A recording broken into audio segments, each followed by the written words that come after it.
New post-war Old Dutch cleanser, famous for chasing dirt, presents Nick Carter, famous for chasing crime.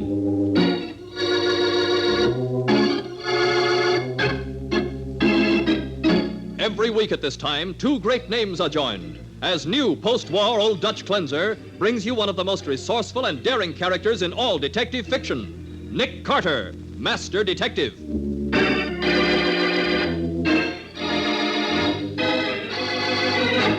Miss Perry, I want you to take a look at this picture of Barclay's body. No, please. All Nick wants to know is whether Mr. Barclay was lying in that same position when you left the cabin. Stop talking about it.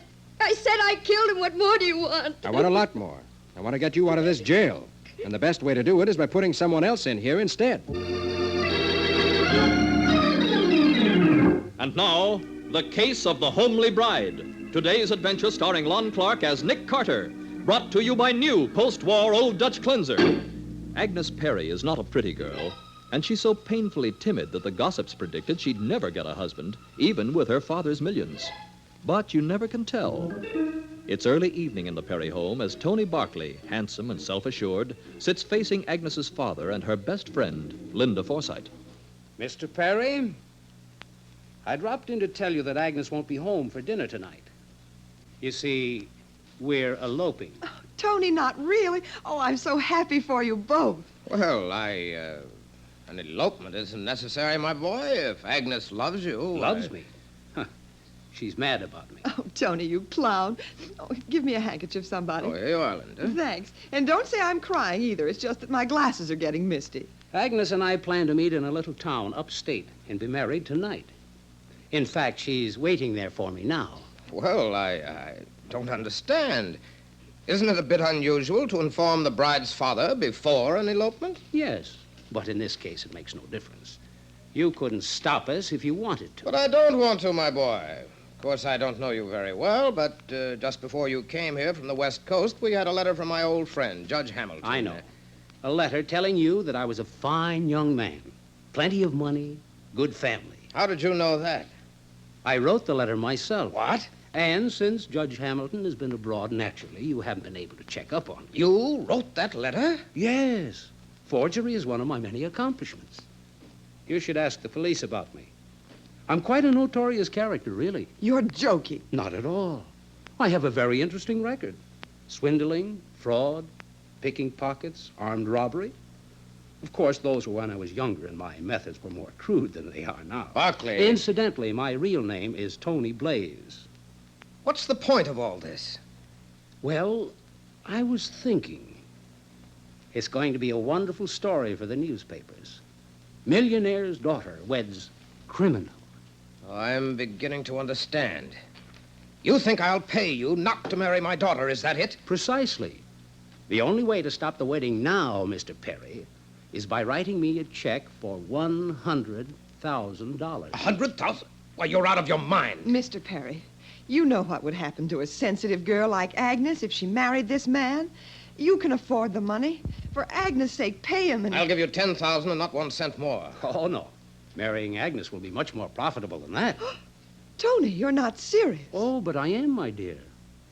I've just decided in a few months Mr. Perry will be willing to pay twice $100,000 for a nice, quiet divorce, if I make Agnes unhappy enough. And believe me, I can and will. Linda, call the police. Stay where you are, Miss Forsythe. That revolver doesn't frighten me. If either of you charming people tries to stop me, I'll show you I'm not bluffing. If you dare to marry her... Suppose you tell me all about it when I return from my honeymoon, Miss Forsythe.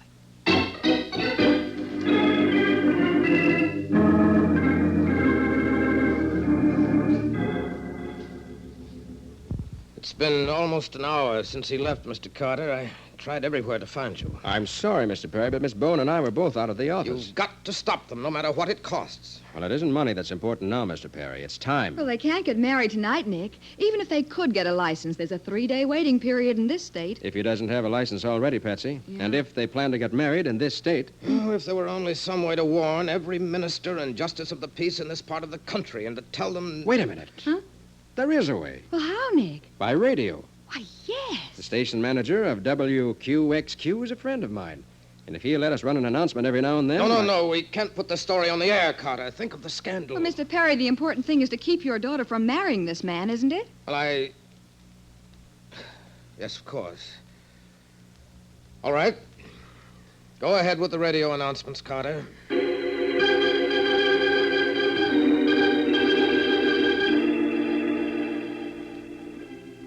I, Agnes, take thee, Anthony, to be my lawful wedded husband, to love, honor, and cherish so long as we both may live.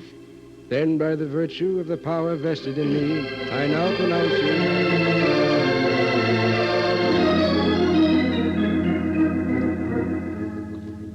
Well, this is our cabin, Agnes.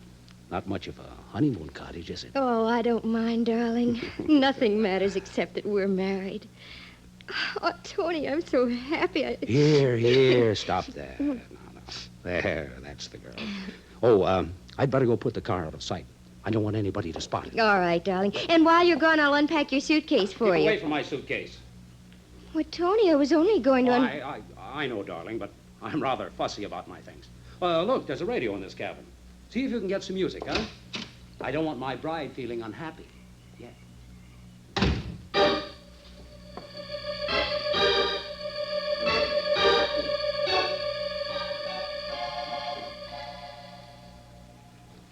Are believed to be in the vicinity of the state line.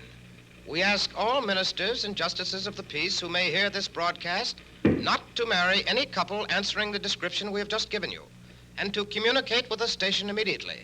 The man has boasted that the marriage is merely an attempt to extort money from the girl's father, and that he has a long criminal record. Oh. Your cooperation may No, I prevent a won't believe tragedy.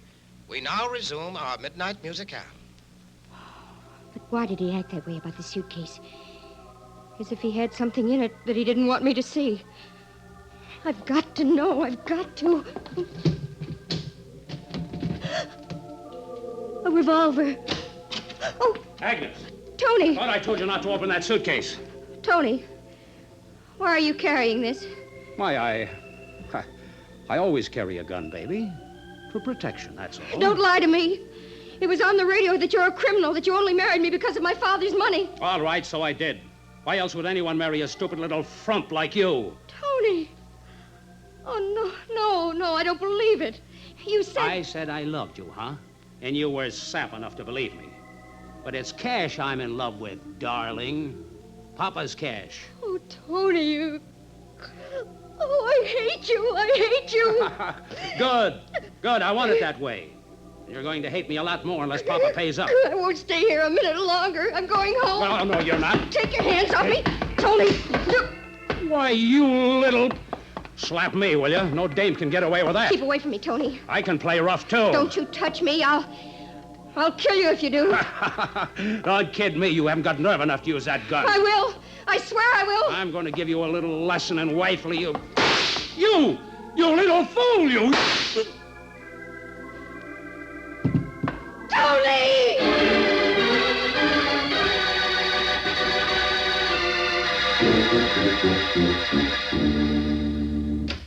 Mr. Perry, well, where have you been? Do you realize it's 8 o'clock in the morning? I've been walking the streets for hours. When we didn't hear anything by midnight, I knew it wasn't any use. Well, it's a good thing somebody stayed here at the radio station. Nick's on the phone now. You mean they've been found? I think so. Listen. I see. Well, thank you, Mr. Megley. Yes, I'm sorry, too, but it was good of you to call. Goodbye. Who was it, Carter? A justice of the peace from upstate. What? He heard the announcement on the morning newscast. A justice of the peace. You mean they're married? Yes. Oh. He said he performed the ceremony at 10:30 last night. I see. Well, I suppose there's nothing to do now but go home and wait. Oh, I'll get it, Patsy. Uh-huh. You better go tell the announcer not to broadcast any more of those notices. All right, Nick. Nick Carter speaking. This is Linda Forsythe, Mr. Carter. Is Agnes' father there? Oh, yes, just a moment. It's for you, Mr. Perry. Miss Forsythe. Oh, I asked Linda to stay at my house last night. I wonder if Agnes has called. Hello, Linda. Mr. Perry, I have wonderful news. Agnes is back. She's there at the house now? Yes, she must have come home during the night sometime. Is that man with her? No. One of the maids found Agnes asleep in her own room a few minutes ago. But she's locked herself in and won't talk to me. I think Never mind. We'll be home in 10 minutes.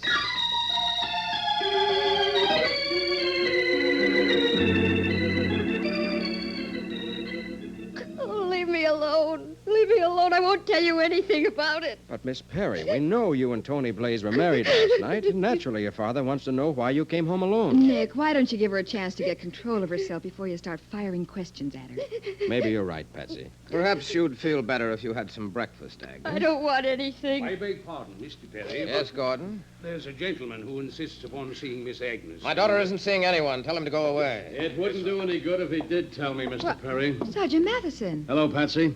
Hi, Nick. Hi, Matty. What are you doing here? Official business, Nick. What do you mean, official business? I didn't send for the police. The police? No, I didn't do anything. Of course not, dear. He isn't here to see you. That's where you're wrong, Mr. Perry. I'm here to arrest your daughter on suspicion of murder.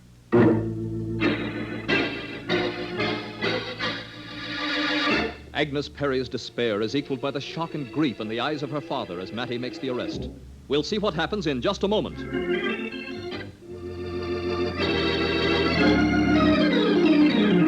Now, back to The Case of the Homely Bride. Today's adventure with Nick Carter, brought to you by new post-war Old Dutch Cleanser. It's a couple of hours later, and at police headquarters, Agnes Perry is giving her version of what happened in the tourist cabin the night before. When Tony admitted that he only married me in order to get money out of Father, I said I was going home. He grabbed me And you had a fight. That's when you fell against the chair near the bed and broke your watch, wasn't it, Miss Perry? No, there wasn't any fight. I noticed the crystal is missing from your watch. And we found thin pieces of curved glass near that upset chair. I don't know anything about that. Okay, go ahead. What time was all this? Well, about 12:30, I think. Yeah? Then what happened? Well, I broke away from him, ran outside to my car, and drove home. And during the time it took you to get in the car, start the motor, and put it in gear, why didn't he catch up with you? Well, he didn't try. He only chased me as far as the door. He chased you to the door, yet you still found time to stop and pick up your coat? No, I didn't. I just ran. I didn't stop for anything. Okay. Now I'll tell you what really happened. You fought with Tony Blaze about 3 o'clock. No! Not 12:30, because the medical examiner says he was shot sometime between 3 and 4 a.m. It was 12:30, I tell you. Huh? I mean, that's when I left the cabin. Oh, and when you broke away, you didn't run out the door. You picked up that gun of his and shot him. No, I didn't. After that, you didn't need to hurry, so you got your coat and purse, walked out to the car, and came home. It's a lie. I didn't shoot him. All right, then why are your fingerprints all over the gun, and only your fingerprints? I told you. I found it in his suitcase. I picked it up. Yeah. Excuse me, Matty. Yeah, Nick? I suppose you've had ballistics check the revolver to be sure it's the one that killed Tony Blaze? Well, naturally. All 3 bullets came out of the same gun. We dug 2 out of the wall, the one that missed him completely and the one that grazed his head. There was a 3rd bullet in his heart. And I see. Oh, why are you so sure it happened at exactly 3:15? Because, Nick, something aroused the woman who runs the camp. She realized later it must have been the shooting, of course. She looked out her window and saw Miss Perry here leaving. Wearing a coat? Yeah, a white coat you could see a mile off. That's how the woman knew who it was. Miss Perry was wearing that same coat when she checked into the place. She's lying. I left my coat at the cabin when I ran out. It's not there now, Miss Perry. But I Oh, didn't. wait a minute. Let's forget the coat a minute, Matty. Huh? About the time element. Couldn't the woman be mistaken? No, not a chance, Nick. In the first place, she looked at her clock. In the second place, she wasn't even home until after 2:30. Oh. You see, Nick, none of the other cabins were rented last night, so the woman went into town to a party. I see. Now, look, Miss Perry, everybody knows Tony Blaze was a king-size heel. So maybe if you'd admit the truth... I won't admit we would- anything. You're trying to trap me. Okay, then. I'll have to hold you for the grand jury. And I hope you've got a better story then than you have now.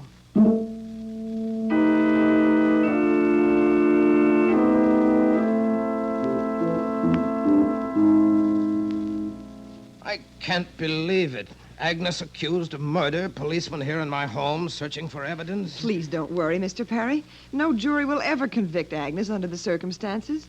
Maybe they won't, Miss Forsythe, if she'd admit the circumstances. And if she sticks to the story she told at headquarters, she may be charged with first-degree murder. Yes, you're probably right, Carter. Even I can see that Agnes is lying. But why should she lie about such unimportant things? The time and whether or not she was wearing a coat. She's hysterical, that's all. You don't know Agnes as I do, Mr. Carter. She's always been terribly shy, frightened of everybody. How long have you known her, Miss Forsythe? Well, only about 6 months, really. But we've been like sisters. Oh, Nick, What's the matter, Patsy? I asked Gordon, the butler, you know. Oh, yes, I know. Well, I asked him to come down here and tell you what he just told Sergeant Matheson. Tell him, Gordon. Well, sir, it's just that I heard Miss Agnes come home last night. And why didn't you tell somebody, Gordon? You knew how frantic we all were. Well, I'm sorry, Mr. Perry, but I didn't know it was Miss Agnes at the time. I thought it was you, sir. Why should you think that? Couldn't it have been Miss Forsythe here or one of the servants? Oh, no, sir. The only persons with a latchkey are Miss Agnes, Mr. Perry, and myself, sir. Anyone else would have to ring the doorbell to get in. What time was this? About 4:30, Mr. Carter. I see. How did you happen to be awake at that time, Gordon? Well, after I locked the house at 1 o'clock, sir, I didn't sleep well for worrying about Miss Agnes. That's how I happened to be awake at 4:30 and heard the front door open and close. Then, a moment later, I heard her open the door to the basement. The basement? Why should Agnes have gone down there? Well, that's what Sergeant Matheson wanted to know, so he went down to have a look. If Agnes was telling the truth about leaving the tourist camp at 12:30 or 1, she'd have been home long before that. But if she left at 3:15, the time would be just about right. That's what I was thinking. Well, Nick, I found it. What, Matty? The white coat Miss Perry said she didn't wear home. She tried to burn it in the furnace, but there's still plenty left for identification. And look at those blood stains. Is that Agnes's coat, Mr. Perry? Yes, I'm afraid it is. And it's the last piece of evidence needed to smash that story of hers to smithereens.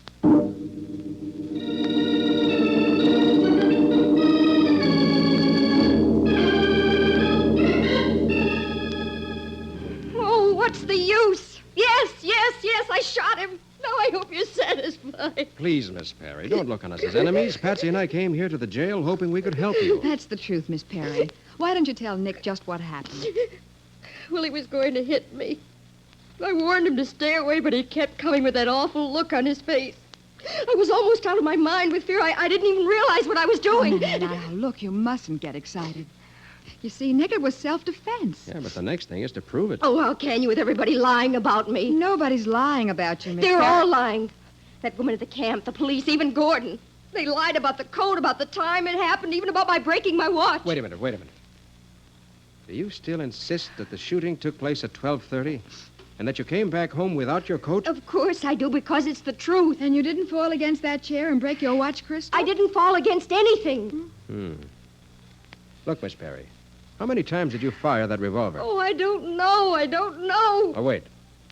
I have a picture here that the police photographer took of the body. I don't want to see it. You've got to. This is important.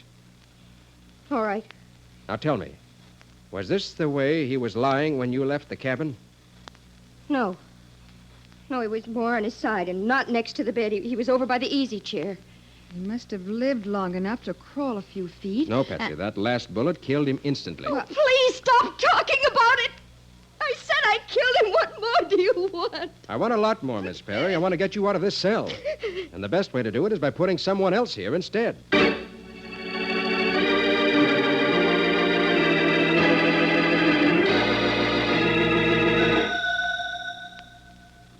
Hello, Sergeant Matheson? This is Patsy.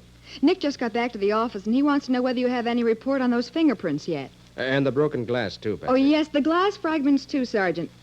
Okay, I'll hold on. He's gone for the report now, Nick. Good. Why this sudden interest in fingerprints? You know the only prints on the revolver that killed Tony Blaze was Agnes's. I know, but these are different. I got one of them from a teacup, and the other off the lock button on the Perry's front door. Off the what? A little button on the lock that you press when you want to leave the door off the latch. But what the... Oh, yes, Sergeant. They were. And how about the glass? I see. Yes, I'll tell him. Goodbye. What did he say? Those fingerprints were both made by the same person, but it wasn't Agnes Perry. That's what I hoped for. And how about the pieces of glass? Well, it seems that Agnes is telling the truth about her watch, at least. Those fragments weren't from a watch crystal after all. They were optical glass. That makes things more interesting. Better get your hat, Patsy. We're going to travel.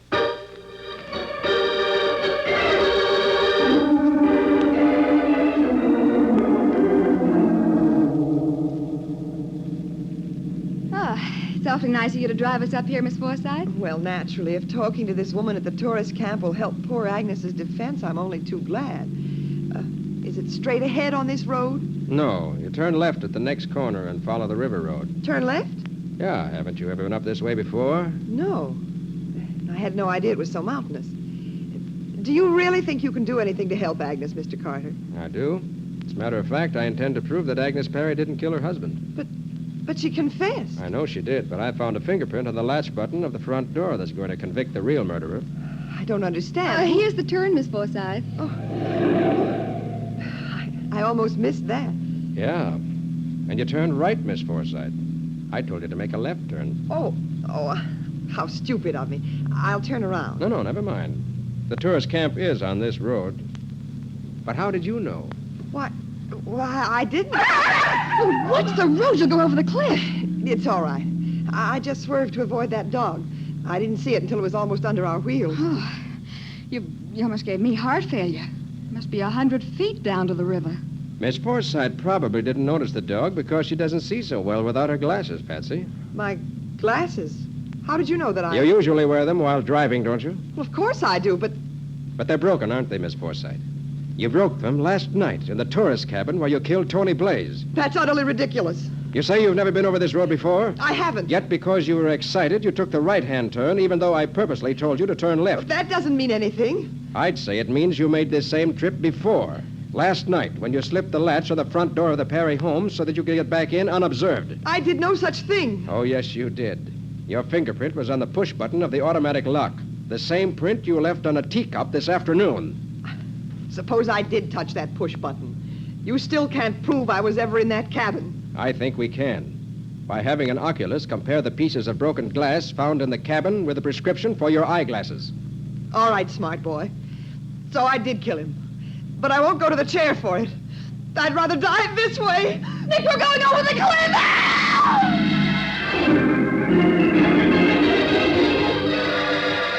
Linda Forsythe twists the wheel of the speeding car toward the edge of the cliff with its 100-foot drop, intending to kill not only herself, but Nick and Patsy as well. We'll see what happens in just a moment.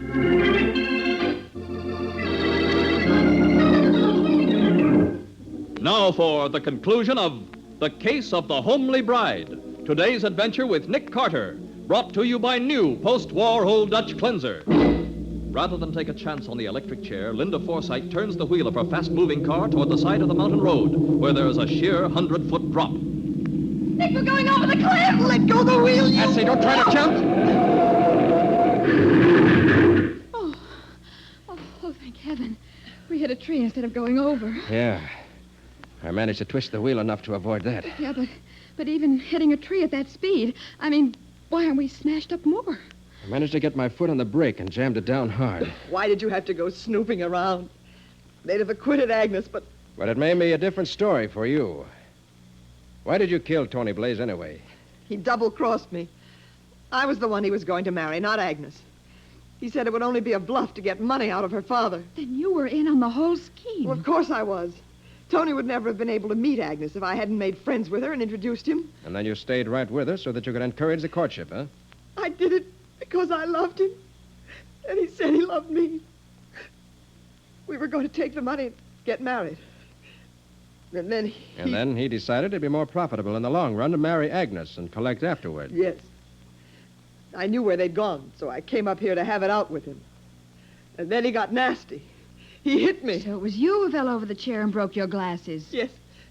I must have gone crazy. I grabbed up the gun But and... Agnes said she shot him. She did. What? One bullet went wild and another grazed his head and made him unconscious. He'd just come out of it a little while before I got there. And you got the idea of putting the blame on her, huh? Yes. I was sure her fingerprints were still on the gun. Tony was still groggy. He didn't notice what I was doing. So I picked it up with my handkerchief. And finished the job. Then you put on Agnes's white coat before leaving the cabin so that if anyone saw you, they'd think it was she. That's right. Oh, Mr. Carter, what do you think they'll do to me? I don't know, Miss Forsythe. But since you're so fond of wearing Agnes Perry's clothes, we'll see how that prison uniform of hers will fit you.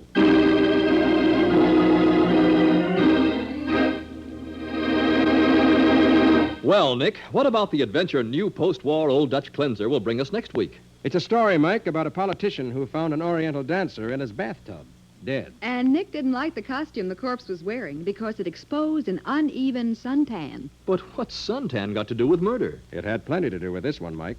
along with a jealous wife and a sideshow barker and an old-fashioned political rally. Well, now, that sounds like quite an adventure. What do you call it, Nick? I call it the case of the candidate's corpse.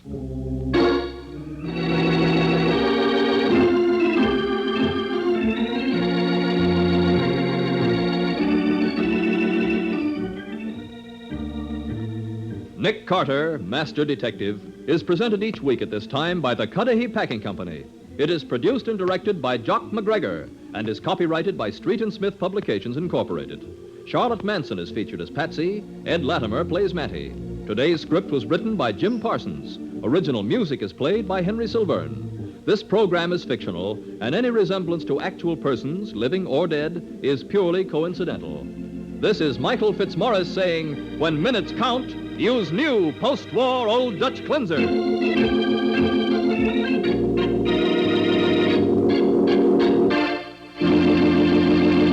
This is the Mutual Broadcasting System.